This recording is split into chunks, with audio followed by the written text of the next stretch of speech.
함께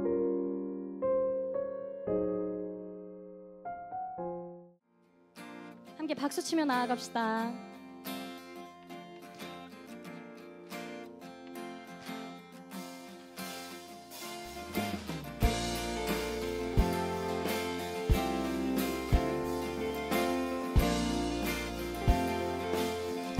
나의 시선이 나의 마음을 향할 때 자꾸 초라한 모습과 두려움뿐이네. 나의 시선을 당신께 돌릴 때 비로소 내 맘 평안해. 비로소 내 맘 평안해. 주를 바라보며 이 맘을 구합니다. 나의 모든 것 다 품으신 주님의 사랑, 나의 생각보다 더 크신 주님의 계획, 그 앞에 내 삶 드립니다. 주님께 내 삶 드립니다.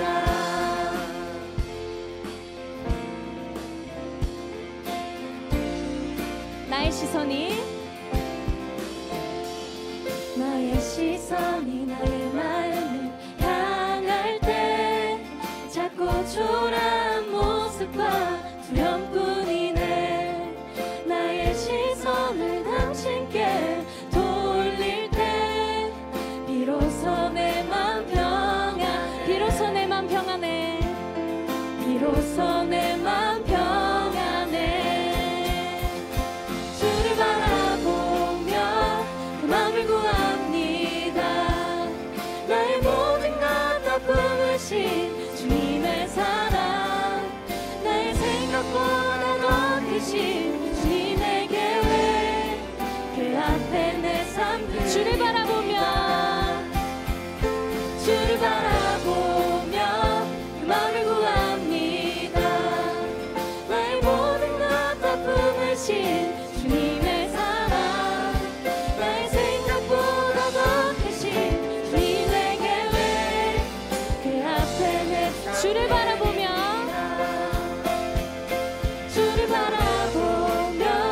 그 맘을 구합니다.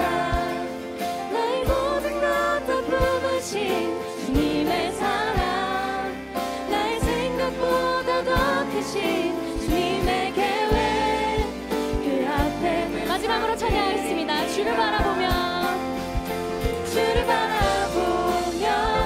맘을 구합니다.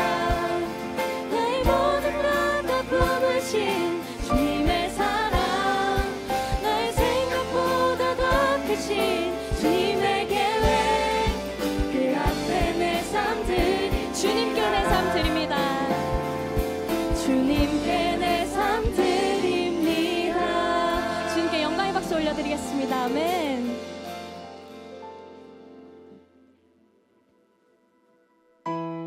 함께 박수 치며 나아갑시다.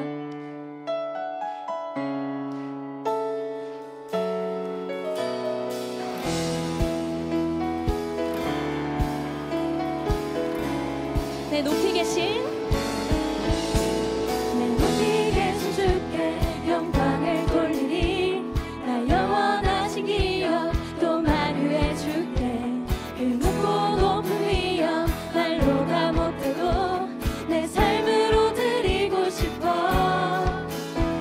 내 높이 계신 주께 영광을 돌리니, 감히 비교할 수 없는 지혜와 그 사랑, 그 높고 높은 위엄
나의 사랑 너는 어여쁘고 참 귀하다. 어느 보석보다 귀하다. 내가 사랑스럽지 않을 때 너를 온전히 사랑하고 너와 함께하려 내가 왔노라.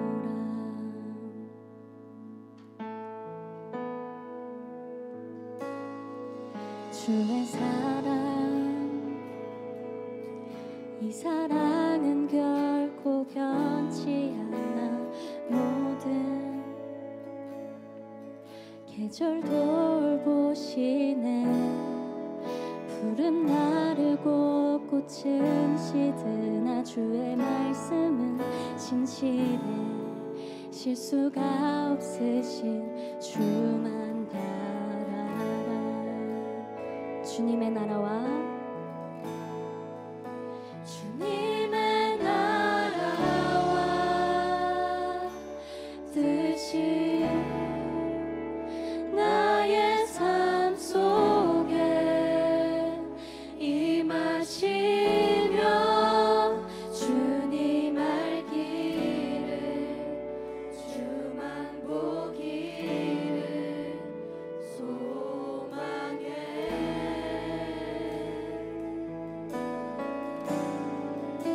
거룩히 살아갈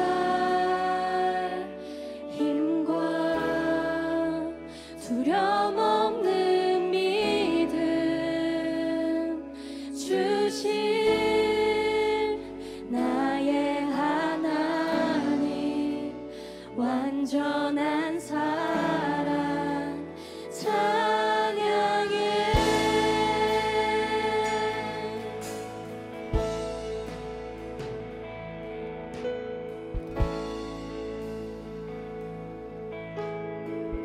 나의 사랑 나의 사랑 너는 어여쁘고 참 귀하다.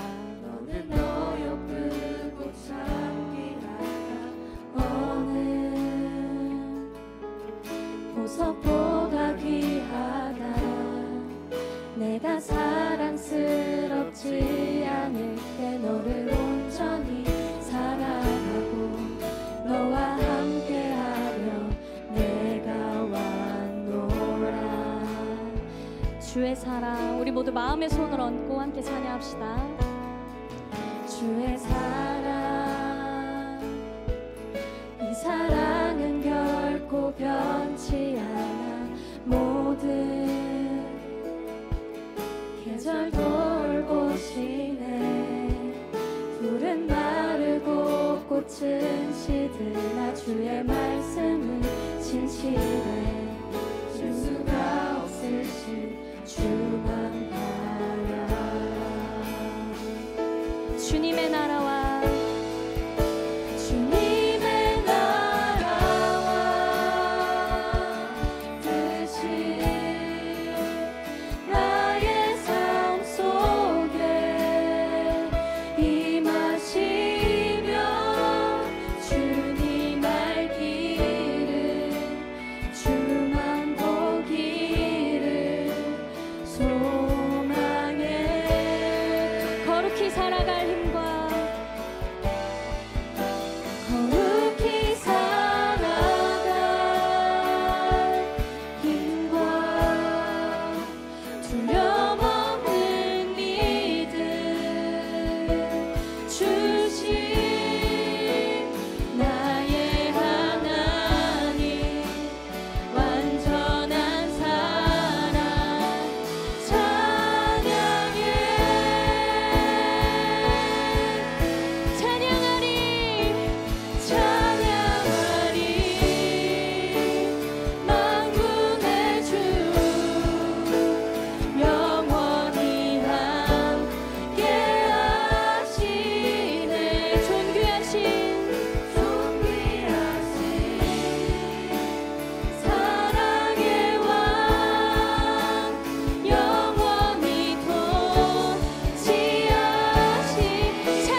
나라와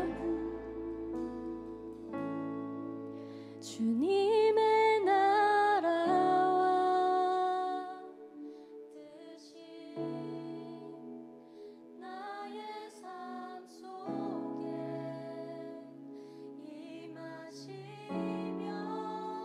주님 알기를 중한 보기를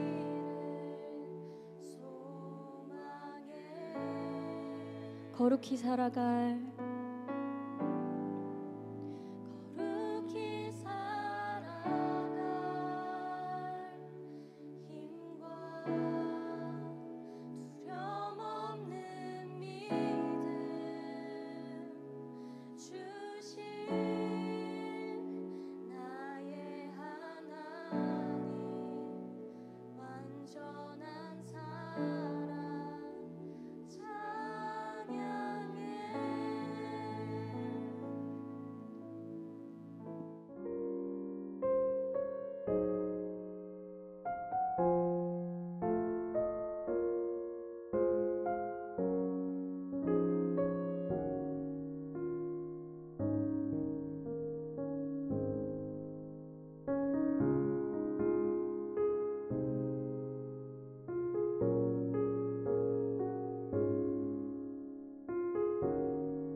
계속해서 오늘 말씀을 나눌 텐데 6월달 말씀을 나누려고 합니다. 이제 지난주를 못 나눴기 때문에 2주차긴 하지만 6월달 말씀은 정체성이라는 주제로 여러분들과 함께 말씀을 나눌 겁니다. 6월 주제는 정체성인데요.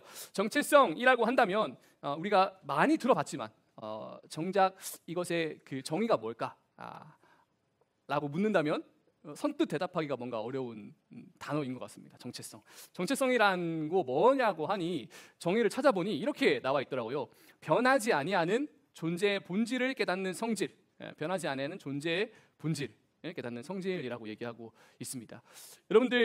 여러분들은 굉장히 빠르게 성장하고 있습니다. 굉장히 빠르게 성장하고 있어요. 연초보다 또 키가 한 뼘 또 자란 친구들도 있을 거고, 또 굉장히 외모와 또 성격과 많은 부분들이 변하고 있을 겁니다. 그 생물학계에서는 그 우리 몸을 구성하고 있는 세포 단위가 7년이 지나면 그 7년 이전의 세포가 하나도 남아있지 않는다고 해요. 그러니까 우리의 존재 자체가 다 바뀌어 버리는 거죠. 7년 전에 우리는 존재하지 않는다라는 거예요. 세포가 다 사라지고 새롭게 생성된 세포로 온몸이 구성돼 버리기 때문에 우리의 존재는 계속해서 변한다라고 얘기하고 있습니다. 그런데 이 정체성에서 얘기하는 것처럼 우리의 존재에 변하지 않는 무언가 본질이 있다는 거예요. 여러분 중에 변하지 않는 무언가가 뭐가 있습니까? 우리의 전 존재 중에 우리의 존재에 변하지 않는 그 본질이 뭘까? 그것을 우리 6월 한 달 동안 한번 살펴보도록 하겠습니다. 우리가 많이 빠르게 변화되는 이 세상 속에서 과연 나의 존재 가운데 변하지 않는 그 본질은 뭘까? 이제 그것을 한번 찾아보면 좋겠습니다. 6월달 말씀은 느헤미야를 통해서 말씀을 나눌 텐데, 느헤미야의 꿈, 이제 비전의 사람이라는 주제로 한 달 동안 말씀을 나눌 겁니다. 근데 그러면 느헤미야가 누구냐? 이게 먼저 첫 번째로 떠오르는 질문일 것 같아요. 느헤미야 누군지 아는 친구? 느헤미야가 표현하고 있는 무언가 하나라도 한번 설명해 볼 수 있는 친구 있을까요? 어느 시대 사람인 줄 알아요? 어느 시대? 구약은 맞아요. 구약은 맞는데 구약에서 어디 즈음에 있는 사람일까요? 구약. 지금 성경책을 보면 느헤미야가 시편 앞에, 욥기 앞에 이렇게 있거든요. 구약에서 한 절반보다 앞에 있는 것 같아요. 느헤미야가, 그죠? 어느 정도 시대의 사람이지 느헤미야. 잘 어색한 그 친구들도 있을 겁니다. 느헤미야라는 이름, 또 이분이 어떤 분인지. 제가 지난주에 이제 설교하러 가서 똑같은 질문을 했는데 선지자 이렇게 대답을 하더라고요. 느헤미야는 선지자는 아니고 어떤 사람인지 우리가 먼저 짧게 그 구약사적인 배경을 바탕으로 느헤미야가 어떤 시대 사람이고 어떤 인물인지 짧게 한번 살펴보고 오늘 본문으로 한번 들어가 보려고 합니다. 첫 번째, 창세기. 우리가 구약 성경을 펴면 창세기가 있습니다. 그죠? 창세기를 보면 하나님께서 천지를 창조하시고 아담과 하와를 통해서 인물들을 이제 쭉 이렇게 하나님의 구속 사역을 이루어 가시는 것을 볼 수 있습니다. 아브라함을 택하시고 이스라엘 민족을 택하시고, 그리고 아브라함 밑에 이삭, 야곱, 그리고 이제 요셉을 낳으면서 어디로 들어가게 되죠? 어디로 들어가요? 여러분, 창세기에서 요셉이 어디로 들어가죠? 이집트로 들어가게 됩니다. 그죠? 그래서 창세기 다음에는 이제 이집트가 나오게 되고, 우리 성경을 보면은 이제 출 이집트기라고 해서 이집트를 이렇게 쭉 이어서 가게 됩니다. 그리고 이집트에서 몇 년 동안 있어요? 3년? 3년? 몇 년 있죠? 이집트에서? 40년? 10의 4승? 네, 400년 동안 있습니다. 그죠? 이집트에서 400년의 시간이 흐르게 되고, 모세라는 인물을 통해서 이집트를 이제 탈출하게 됩니다. 그리고 광야 생활을 들어가게 되는데, 그 광야 생활을 담은 성경이 바로 이 민수기입니다. 광야에서 몇 년 있죠? 40년. 광야에서 40년을 지내고 난 다음에 이제 모세 이후에 새로운 리더십이 생겨나게 됩니다. 누구죠? 여호수아. 잘하네요. 모세 다음에 여호수아가 나오면서 이제 여호수아기가 이어지게 됩니다. 이제 역사서로 쭉 이어가는 거예요. 뭐 신명기, 레위기 여러 가지 있지만 그런 율법서들을 빼고 역사를 이어가는, 역사를 기록한 책들을 쭉 이어가면 이렇게 진행이 됩니다. 민수기 다음 여호수아가 등장하게 되죠. 여호수아가 가나안 땅으로 들어갑니다. 가나안 땅에 들어가서 가나안 땅에서 이제 잘 살면 되는데 이스라엘 백성들이 하나님의 말씀을 자꾸 잘 안 듣는 거예요. 그리고 여호수아가 이제 죽고 나서 강력한 리더십이 세워지지 않습니다. 그래서 하나님께서는 시시로 그때마다 사사를 보냅니다. 사사, 하나님께서 세우신 선생님, 스승, 사도, 뭐 이제 선지자라는 뜻으로 이제 사사를 보내고 이제 사사기가 이어지게 됩니다. 그런데 그러다 보니까 이스라엘 백성들이 강력한 리더십이 없는 거예요. 그래서 자기 소견에 오른 대로, 자기 생각에 오른 대로 각자가 그냥 오른 대로 생활을 하다 보니 이 이스라엘 민족들이 싸우고 분열하고 하나님 말씀에서 떠나고 아주 어지러운 그런 세상이 됩니다. 그 이스라엘 백성들이 우리에게도 좀 강력한 왕이 있었으면 좋겠습니다 라고 하나님께 이제 얘기를 하는 거예요. 그러면서 이제 이스라엘 왕국이 이제 처음으로 만들어지게 됩니다. 첫 번째 이스라엘 왕 누구죠? 사울 왕. 첫 번째 사울 왕이 1050년, BC 1050년에 이제 세워지게 됩니다. 여기서부터는 이제 정확한 연대기가 나옵니다. BC 1050년에 첫 번째 이스라엘 왕국이 세워지면서 하나님께서 첫 번째 왕을 사울 왕을 세우게 되죠. 이스라엘 왕국이 세워지게 되고, 그것이 이제 사무엘 상하를 통해서 그 역사 이야기가 쭉 이어지게 됩니다. 그리고서는 이제 사무엘이 누구한테 기름을 붓고 이스라엘의 2대 왕을 세우게 되죠? 다윗. 다윗 2대 왕이 다윗이 40년 후에 BC 1010년경에 다윗이 즉위를 하게 되면서 이스라엘의 2대 왕으로 이제 세워지게 됩니다. 여러분, 여름 캠프 아까 광고했지만 여름 캠프 이번 주제가 다윗이거든요. 다윗의 이야기를 통해서 이번 여름 캠프 때 여러분에게 또 메시지를 들려드릴 텐데, 다윗이 바로 이때 사람이다라는 것을 다시 한번 이제 기억하고 따라가면 좋을 것 같습니다. 사울 왕. 그 다음에 이제 다윗 왕도 마찬가지로 40년 동안 재위를 하게 됩니다. 그리고 3대 왕이 세워집니다. 누구죠? 솔로몬. 3대 왕, 이스라엘의 3대 왕 솔로몬이 바로 970년, BC 970년에 즉위를 하게 됩니다. 자, 그러면 사울 왕 40년, 다윗 왕 40년, 솔로몬 왕 40년. 그럼 총 이스라엘 왕국이 몇 년이죠? 120년. 120년간의 이스라엘 왕국이 쭉 유지가 되다가 솔로몬이 이제 죽으면서 이스라엘 왕국이 암에 걸리게 됩니다. 분열이 일어나게 돼요. 무슨 암에 걸리죠? 여로보암과 르호보암. 이 암에 걸리게 되면서 이스라엘 왕국이 분열을 하게 돼요. 분열을 하면서 찢어집니다. 이스라엘 왕국이 남유다와 북이스라엘 왕국으로 찢어지게 됩니다. 여로보암으로 르호보암으로 이렇게 찢어지게 되면서 이스라엘이 아주 고통을 겪게 되죠. 이 암에 걸리면서 고통을 겪게 되면서 열왕기 이제 역사서가 쭉 이어지게 됩니다. 왕들이 여러 명이 나오는데 그 중에서 이제 하나님께서 보시기에 다윗처럼 내가 보기에 합당한 길을 걸었다, 다윗의 길을 걸었다, 또는 그러지 않고 여로보암의 길을 걸었다, 이렇게 얘기하면서 하나님께서 이제 여러 왕들이 분열된 이스라엘 왕국을 다스리는 모습들을 이렇게 쭉 얘기하고 있는 열왕기가 쭉 이어지게 됩니다. 그러면서 이 열왕기 남유다와 북이스라엘로 찢어지다 보니까 이스라엘 왕국 자체가 약해져 버린 거예요. 다윗 왕, 솔로몬 왕 때는 엄청나게 강력했거든요, 이스라엘 왕국이. 그래서 주변에서도 막 찾아와서 와, 정말 당신의 신이, 당신 나라의 신이 정말 참 신입니다라고 하면서 구경을 올 정도로 굉장히 강력한 힘을 가지고 있었는데 이 나라가 찢어지다 보니까 이 국력이 점점 약해지는 거예요.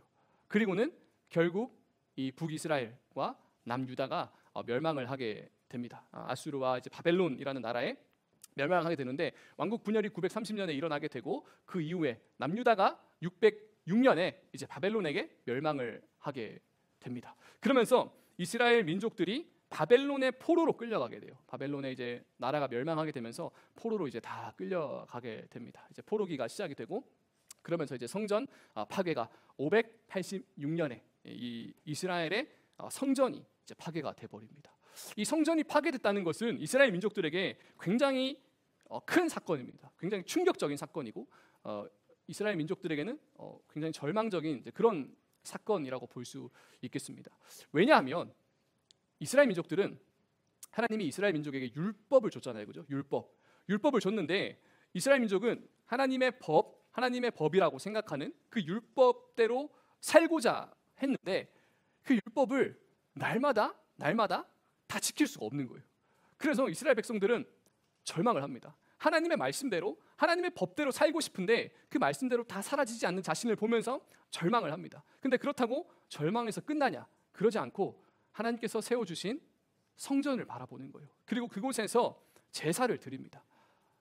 동물의 피로 인해서 제사를 통해서 우리의 죄를 대신 전가해서 제사를 통해서 죄사함을 받고 다시 하나님의 임재가 있는 하나님의 성전, 그 성소, 지성소로 들어갈 수 있는 담력을 얻게 됩니다. 그 힘을 얻게 되는 거예요. 그래서 이 성전이라는 곳은 자신들의 연약함, 자신들의 부족함에도 이스라엘 백성을 지키신다는 하나님의 임재의 상징과도 같은 존재였어요. 그래서 성전을 볼 때 우리가 절망하지만 성전을 볼 때 하나님이 그래도 우리를 지키시구나, 하나님이 우리와 함께 하시구나라는 것을 형태적으로, 상징적으로 바라볼 수 있는 그러한 장소였기 때문에 이 성전이라는 곳은 이스라엘 백성에게 굉장히 중요한 곳이었습니다. 근데 눈앞에서 이 성전이 무너져 버리는 거예요.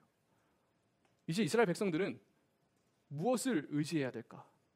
하나님이 자신을 지키신다는, 자신의 민족을 붙들고 계시다는 그 성전이 눈앞에서 무너져 버렸으니 이 이스라엘 백성들은 굉장히 절망 가운데 빠지게 됩니다. 그러면서 심지어 나라도 멸망하고 그 당시에 굉장히 강력한 나라였던 바벨론이라는 나라에 포로로 끌려가게 됩니다. 우리의 민족은 여기서 끝인가? 이렇게 강력한 나라인 바벨론. 그 예전에 이터널스라는 영화 본 적 있어요? 거기에 그 영원히 멸망하지 않는 나라 바벨론이라는 표현되는 그 나라가 있거든요. 거기에 이제 그 신들이 살고 있죠. 그만큼 바벨론이라는 나라는 강력한 나라의 대명사입니다. 그 바벨론이라는 나라에 멸망하지 않을 것 같은 이제 그 바벨론이라는 나라에 포로로 끌려갔으니 이스라엘 백성들은, 이 민족은 절망 가운데 사로잡혀 있었습니다. 그때 이제 한 선지자가 이제 등장을 하죠. 거기서 나오는 게 바로 에스라라는 선지자가 이제 등장을 하게 됩니다. 학자요, 선지자였다라고 표현하는 에스라가 등장하게 되는데 이 에스라가 바벨론에서 놀랍게도 이따가 다시 한번 볼 텐데 놀랍게도 바벨론에서 민족들을 데리고 이스라엘로 돌아오게 됩니다. 그리고 다시 하나님의 은혜의 상징이었던, 임재의 상징이었던 성전을 다시 건축하게 됩니다. 다시 성전을 짓게 되고, 그리고 곧 이어서 나오는 게 느헤미야. 이제 오늘 살펴볼 느헤미야가 바로 여기에 등장을 하게 됩니다. 이 느헤미야는 에스라가 이제 성전을 재건하는, 이제 하나님의 예배, 제사, 이제 그것을 다시 재건하는 임무를 맡았다면 느헤미야는 예루살렘 성을 재건하는 임무를 이제 맡고 예루살렘으로 돌아와서, 이스라엘로 돌아와서 예루살렘 성벽을 다시 재건하는 역할을 하는 것이 이 느헤미야입니다. 그리고는 어떻게 돼요? 이제 성전과 예루살렘 성벽이 재건이 되면서 이제 구약이 종결되게 되죠. 사실은 구약의 제일 마지막 사람이에요. 뭐 이제 말라기도 있고 여기 나오는 뭐 스가랴, 뭐 학개 이런 사람들 있죠. 느헤미야와 비슷한 시대, 조금 앞선 시대, 에스라와 비슷한 시대 때 활동했던 사람들입니다. 그래서 느헤미야가 사실상 구약의 가장 마지막 인물입니다. 비록 구약 성경 중간에 들어가 있긴 하지만 가장 마지막 구약을 종결하는, 구약의 문을 닫는 사람이다라는 것을 여러분들 알고 한 달 동안 말씀을 따라오면 좋겠습니다. 그리고 이제 신구약 중간사로 이렇게 들어가게 되죠. 느헤미야 한 달 동안 살펴볼 말씀인데 요 때의 배경이라는 것 여러분 알고 따라오면 좋을 것 같습니다. 아까 설명했던 요 부분, 성전이 완공되는 부분 다시 한번 조금만 더 설명하고 들어갈 건데요.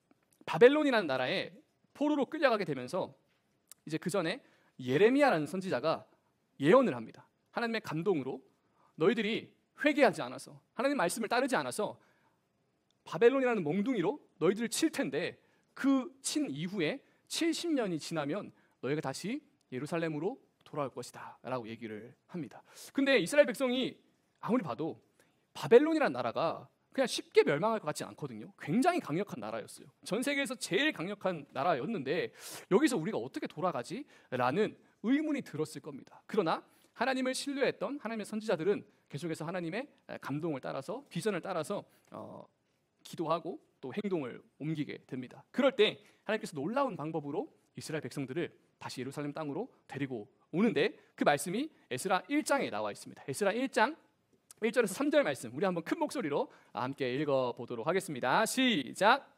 여호와께서 예레미야의 입으로 하신 말씀을 이루기 위해 페르시아 왕 고레스 1년에 페르시아 왕 고레스의 마음을 감동시키셔서 그가 온 나라에 칙령을 공포하고 공문을 보내게 하셨습니다.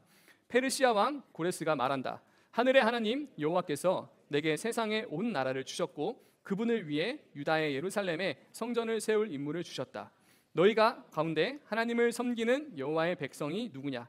하나님이 함께 하시기를 바라노니 여호와를 섬기는 백성들은 이제 유다의 예루살렘으로 올라가 이스라엘의 하나님 여호와의 집을 지으라. 아멘.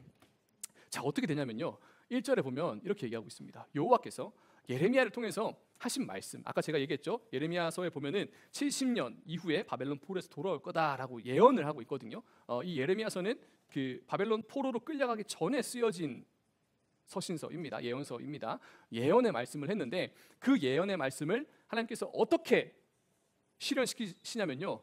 페르시아 왕 고레스의 마음을 감동시키셔서 온 나라에 칙령을 공포하고 공문을 보내게 했다라고 얘기하고 있습니다. 여러분 에스라서 언제 쓰여진 줄 알아요? 아까 말했던 그 기원전 500년 BC 500년경에 쓰여진 성경입니다. 그리고 실제로 구약의 정경으로 이미 예수님 시대 때 이미 구약의 정경으로 들어가 있는 말씀이었어요. 근데 그 말씀에 뭐라 되어 있냐면 페르시아 왕 고레스의 마음을 하나님이 감동시키셔서 온 나라의 칙령을 공포하고 공문을 보내게 했다라고 되어 있는 거예요. 오, 그 당시 사람들은 성경에서 말하고 있으니까 믿었지. 요즘 사람들이 이걸 읽는다면 아니 그 70년 예언 하나님께서 돌아오게 하신다는 예언 우리 고레스의 마음을 하나님께서 감동시키셨다는 것을 우리가 어떻게 알아? 라고 얘기할 수 있겠죠. 근데 실제로 이 페르시아 왕 고레스에 관련된 자료를 찾아보면 이렇게 나와 있습니다. 제가 위키백과를 찾아봤는데요. 이 아케메네스 왕조가 등장을 하거든요. 근데 여기에 키루스 대왕, 아까 우리 성경에서 봤던 고레스, 굉장히 한국적으로 번역을 했죠. 이제 키루스 대왕이 등장하는데 이 키루스 대왕이 이렇게 생겼습니다. 키루스 대왕이 어떤 사람이었냐면 그 당시 가장 강력한 세력이었던 바빌로니아 제국을 물리침으로써 이제 최고로 강한 나라 반열에 페르시아라는 나라를 이제 등장시킵니다. 이제 키루스, 이제 고레스인데 그 고레스가 어떤 일을 했냐 보니까 인류 최초의 인권 선언문을 발표했는데 이는 1879년에 발견되었다라고 얘기하는 거예요. 에스라서는 이미 BC 500년 전에 써 놓았는데 사람들이 그거를 뭐 믿던지 못 믿던지 그게 진짜야라고 하고 있을 때 1879년 전까지는 몰랐다는 거예요. 근데 1879년에 실제로 문서가 발견이 됩니다. 키루스 대왕이 최초의 인권 선언문을 발표했는데 온 바벨론 식민지로 있던 나라들은 너희 나라로 돌아가서 너희의 궁궐을 짓고 이 성전을 지어라. 너의 자유를, 종교의 자유를 가져라 라고 이렇게 얘기를 했다라는 것입니다. 모든 시민은 종교의 자유를 가질 수 있으며 노예제를 금지하며 궁궐을 짓는 모든 일꾼은 급여를 지급한다라고 이 키루스 대왕이 인권 선언문을 발표했다라는 것입니다. 여러분 성경의 예언이 그저 소설로 지어진 게 아니라는 거예요. 이스라엘 중심의 뭔가 자기들을 위한 소설로 지어진 게 아니라 하나님께서 이 세상을 경영하시는 일, 하나님께서 이 세상을 이끌어 가시는 일을 분명히 사실대로 기록하고 있다라는 것입니다. 그것이 우리가 다 알지 못해서 그렇지, 뭔가 다 찾아내지 못해서 그렇지, 그 당시 현장에 없어서 에이 성경 이거 거짓말 아니야? 라고 얘기하는 것뿐이지 사실은 실제로 하나님의 감동대로 이 모든 일들을 경영하고 계셨다라는 것을 이 자료들을 통해서 또 한번 알 수 있습니다. 이 모든 일을 하시는 분은 하나님이셨습니다. 하나님은 자신의 예언대로 아까 전에 그 숫자를 보신 분은 알겠지만 성전이 70년 만에 다시 재건됩니다. 자신의 예언대로 이 모든 사역들, 이 모든 세계의 왕들을 세우고 나라를 만드시고 무너뜨리시는 분은 하나님이시다라는 것을 우리는 알 수 있습니다. 그렇게 돌아온 이스라엘 백성들은 이제 하나님 앞에 회개합니다. 에스라를 중심으로 다시 한번 회개하면서 성전을 재건하고 그리고 자신의 무너진 신앙을 다시 하나님을 향해서 이제 세워나가는 이제 그런 시간들을 가지게 됩니다. 그때 이제 느헤미야가 에스라가 이제 성전을 지은 이후에 느헤미야가 이제 등장을 하게 됩니다. 이 느헤미야는요, 말씀 한번 읽어볼까요? 지난주 본문이었는데 1장 2절에서 4절 말씀인데 느헤미야가 어떤 지금 상황인지 한번 읽어보도록 하겠습니다. 함께 읽겠습니다. 시작. 내 형제 가운데 하나니가 유다에서 왔습니다. 그래서 나는 포로로 잡혀오지 않고 그곳에 남아있는 유다 사람들의 안부와 예루살렘의 형편을 물었습니다. 그들이 내게 말했습니다. 포로로 잡혀오지 않고 그 지방에 남아있는 사람들은 지금 큰 고난과 수모를 당하고 있습니다. 예루살렘 성벽은 무너졌고 그 성문들은 다 불에 탔습니다.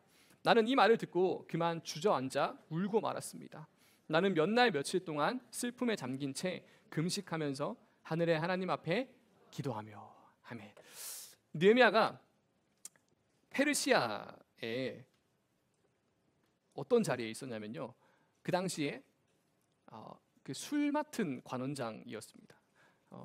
그 술을 맡았다고 해서 막 방탕하거나 그런 사람은 아니었고요.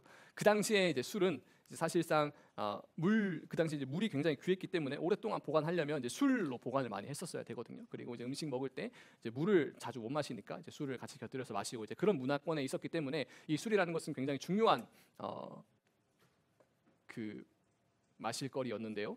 근데 그 당시 페르시아 왕의 술을 맡은 관원장이었습니다. 그러니까 왕이 굉장히 신뢰할 만한 사람이었다는 거죠. 페르시아라는 것은 그 당시에 세계에서 제일 강력한 나라였는데 그곳에 장관, 술 맡은 관원장을 맡고 있었으니까 이 느헤미야는 굉장히 높은 위치에 있었습니다. 굉장히 삶이 어쩌면 보장되고 안정된 삶이었을 거예요. 그런데 느헤미야가 묻습니다. 내 고향 예루살렘, 내 민족의 고향인 예루살렘에 포로로 끌려오지 않은 사람들에게 그곳의 상황이 어떻습니까? 라고 이제 물어본 거예요. 그래서 그곳에 있는 사람들이 전해 준 겁니다. 지금 그곳에 사람들은 예루살렘 성벽이 무너져 있어서 돌아오긴 했지만, 돌아온 사람들이 있지만 여전히 온갖 좀 수모와 그 고통 가운데 지내고 있다라는 얘기를 듣습니다. 그 느헤미야가 너무 가슴이 아픈 거예요. 자신의 동족들, 자신의 민족들이 비록 여러 가지 일들로 인해서 다시 돌아가고 있지만, 회복의 과정 가운데 있지만 성벽이 없기 때문에 뭐 여러 가지 침략과 그런 상황들을 겪고 있다는 사실 때문에 너무나 슬퍼하는 겁니다. 그러면서 4절에 나오는 것처럼 그만 주저앉아 울고 말았다라고 얘기합니다. 그리고 몇 날 며칠 동안 금식하고 하나님 앞에 기도했다라고 이렇게 얘기하고 있습니다. 여러분, 아까 느헤미야가 그 선지자가 아니라고 얘기했잖아요. 그 하나님의 기름 부음을 받은 사람은 아니거든요. 선지자는 아닌데 하나님께서는 이런 느헤미야와 같은 사람들을 통해서 또 하나님의 일들을 이루어 가십니다. 어떤 사람이냐? 어떤 상황을 향해서 긍휼의 마음을 가질 수 있는 사람, 어떤 사람들을 향해서 또 어떤 상황들을 향해서 긍휼의 마음을 가질 수 있는 사람, 그 마음을 통해서 하나님께서는 또 하나님의 일들을 이루어 가십니다. 여러분들이 비록 하나님의 어떤 놀라운 계시나 뭐 부르심을 받지 않았다 하더라도 여러분의 삶에서 여러분의 마음이 향하는 곳, 여러분의 눈물이 향하는 곳, 여러분의 긍휼의 마음이 생기는 곳은 어딘가요? 여러분들의 그런 마음들을 통해서 하나님께서는 또 하나님의 일들을 이루어 나가십니다. 그렇기에 탁월한 사람보다 긍휼을 가진 사람을 하나님께서는 더 원하시고 또 그런 사람들을 사용하시는 거죠. 그래서 저도 때론 그런 기도를 합니다. 때론 그렇게 부러운 기도를 해요. 하나님,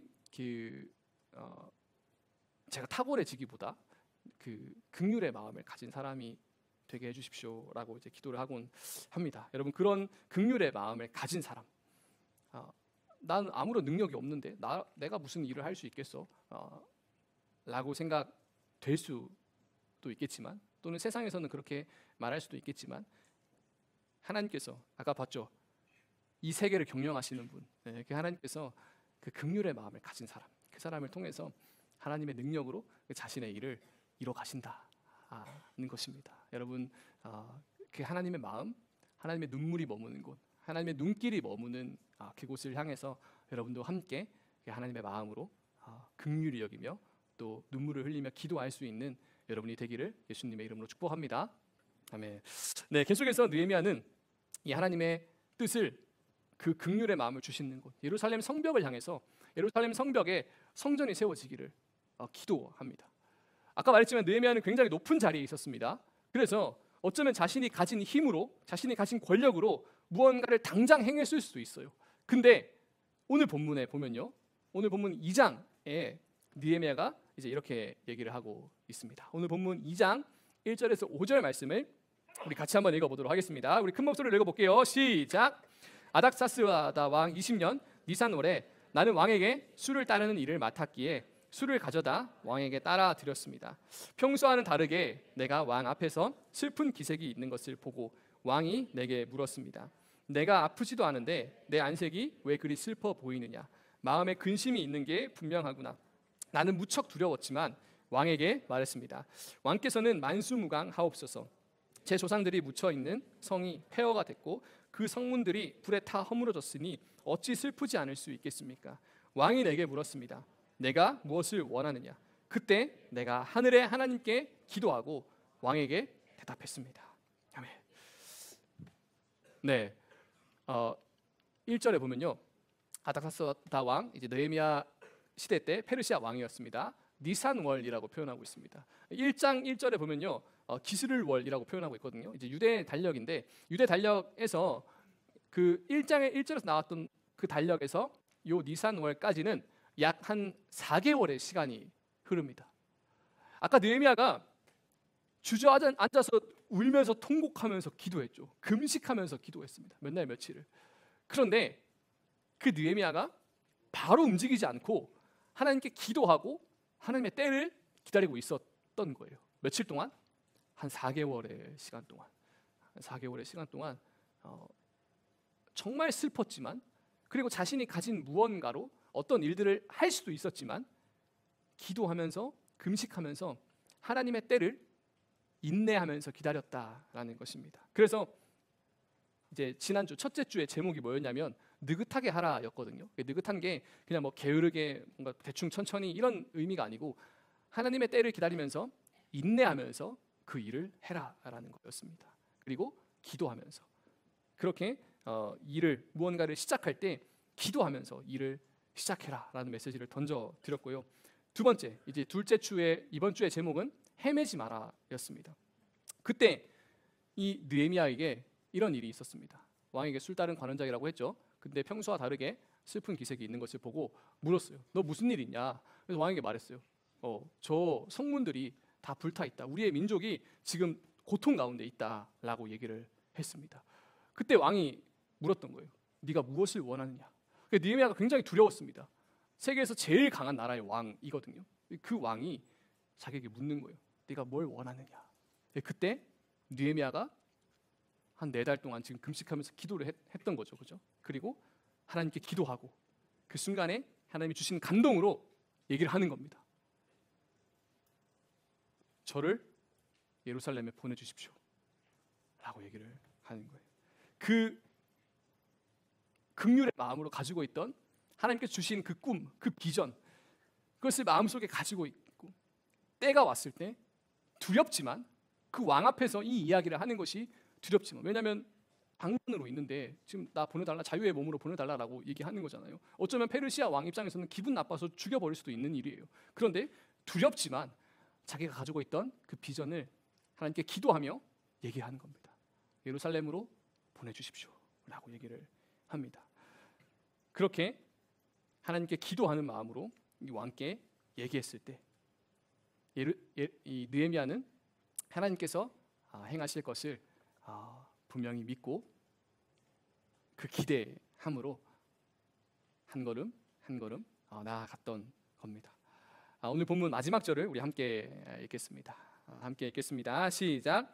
그리고 왕의 산림 감독 아삽에게 천서를 내리셔서 성전 옆 성문과 성벽과 제가 살게 될 집의 들보 제목을 내주도록 해 주십시오. 왕은 내게 허락해 주었습니다. 내 하나님의 은혜로운 손길이 내 위에 있었기 때문입니다. 아멘. 아멘. 2주차 제목이 헤매지 마라였습니다. 여러분 어렵죠. 여러분 이제 진로를 고민하고 어떤 길을 이제 선택해야 되고 앞으로 어떤 삶을 살아야 될까 많은 고민이 들 겁니다. 어렵죠. 어렵습니다. 느헤미야를 통해서 한 달 동안 여러분에게 주시는 그 메시지를 잘 기억하면 좋겠습니다. 하나님의 때에 하나님께서 인도하신다는 사실. 그럼 우리는 뭘 해야 되냐? 우리 뭘 해야 되냐? 나 뭐 해야 돼? 나 뭐 해야 돼? 느헤미야 뭐 하고 있었어요? 아까 1절에 느헤미야 뭐 하고 있었어요? 뭐 하고 있었다고요? 왕에게 술 따르는 역할 그대로 하고 있었어요. 어떠한 긍휼의 마음이 들고 하나님께서 우리에게 그 마음, 하나님 자신의 마음을 나눠주시면서 어떤 긍휼의 마음, 하나님의 비전을 주셨는데 느헤미야는 뭘 하고 있냐면 기도하면서 자신의 자리에서 자기가 해야 될 일을 성실하게 하고 있는 거예요. 나 비전이 뭔지 모르겠어. 나 꿈이 뭔지 모르겠어. 앞으로 나 뭘 해야 될지 모르겠어 라고 하면서 자신의 삶을 방탕하게 내팽겨 쳐버리는 것이 아니라 자기가 맡은 자리에서 자기의 일을 성실하게 하고 있을 때 하나님께서 그 타이밍에 4개월이 지났습니다. 4개월. 느헤미야는 그 소식을 듣자마자 울면서 금식하면서 슬퍼하고 기도했는데 4개월이 지나서야 왕이 알아본 거예요. 너 무슨 일이 있는 것 같다? 4개월 전부터 지금 그러고 있었는데 그 하나님의 때에 자신의 일을 성실하게 하고 있지 않았다면 그 왕이 묻는 일이 없었겠죠. 그러나 그 성실한 그 느헤미야의 삶 가운데 하나님의 때에 하나님께서 말씀하신다라는 겁니다. 마지막으로 요 문구를 한번 읽고 같이 기도하면 좋겠습니다. 17세기 이제 신학자였던 필립 헨리라는 사람이 이런 말을 했습니다. 한번 같이 읽어볼까요? 시작. 우리가 할 수 있는 일을 할 수 없을 때 우리가 할 수 있는 일을 해야 한다. 굉장히 재밌는 말이라 제가 가져왔습니다. 그럼 무슨 말이에요? 우리가 할 수 있는 일을 할 수 없을 때 우리가 할 수 있는 일을 해야 된다. 이 느헤미야를 읽으면서 같이 이 메시지를 저에게 주시더라고요. 그러면서 여러분에게도 똑같은 얘기를 전합니다. 여러분 해야 되는 일이 있습니까? 여러분 어떤 일을 할 수 있나요? 여러분이 잘하고 여러분이 좋아하고 여러분이 마음 가는 일, 그 일을 할 수 있나요? 근데 지금은 할 수 없나요? 그러면 여러분이 지금 할 수 있는 일을 하십시오. 느헤미야처럼 예루살렘 성벽을 향해서 자신이 가지고 있는 것들로 인해서 그 성벽을 재건하러 갈 수 있었습니다. 그런데 느헤미야는 기도하면서 자신의 자리에서 자기가 할 수 있는 일을 최선을 다해서 했습니다. 그때 하나님의 때에 하나님께서 그 계획에 맞춰서 그 때에 맞춰서 자신의 일을 해 나가십니다. 여러분 비전을 찾고 진로를 찾고 많은 고민이 있을 줄 압니다. 여러분 뭘 해야 됩니까? 여러분 지금 할 수 있는 것들을 할 수 없는 처지에 놓여 있다고 생각됩니까? 여러분 그렇다면 지금 여러분이 할 수 있는 것들을 하십시오. 그리고 그것을 성실히 행할 때 느헤미야처럼 기도하면서 하나님의 마음을 구하면서 그 때를 기다릴 때 하나님께서는 그 시간들을 통해서 여러분의 자리를 통해서 자신의 일을 여러분의 삶 가운데 이루어 가실 것입니다. 온 세계를 주관하시는 분이 하나님이시라는 것을 여러분 받지 않습니까? 하물며 여러분 한 명의 삶이겠습니까? 여러분의 삶 하나님께서 인도하고 계시고 주관하고 계시다라는 것을 여러분 믿으시기 바랍니다. 그리고 그 신뢰하는 마음으로 여러분이 할 수 있는 것들을 계속 행해 나가는 여러분 모두가 되기를 예수님의 이름으로 축복합니다. 아멘. 우리 그 자리에서 주님 가르쳐 주신 기도로 오늘 예배를 마무리하도록 하겠습니다. 하늘에 계신 우리 아버지, 아버지의 이름을 거룩하게 하시며 아버지의 나라가 오게 하시며 아버지의 뜻이 하늘에서와 같이 땅에서도 이루어지게 하소서. 오늘 우리에게 일용할 양식을 주시고 우리가 우리에게 잘못한 사람을 용서하여 준 것 같이 우리 죄를 용서하여 주시고 우리를 시험에 빠지지 않게 하시고 악에서 구하소서. 나라와 권능과 영광이 영원히 아버지의 것입니다. 아멘.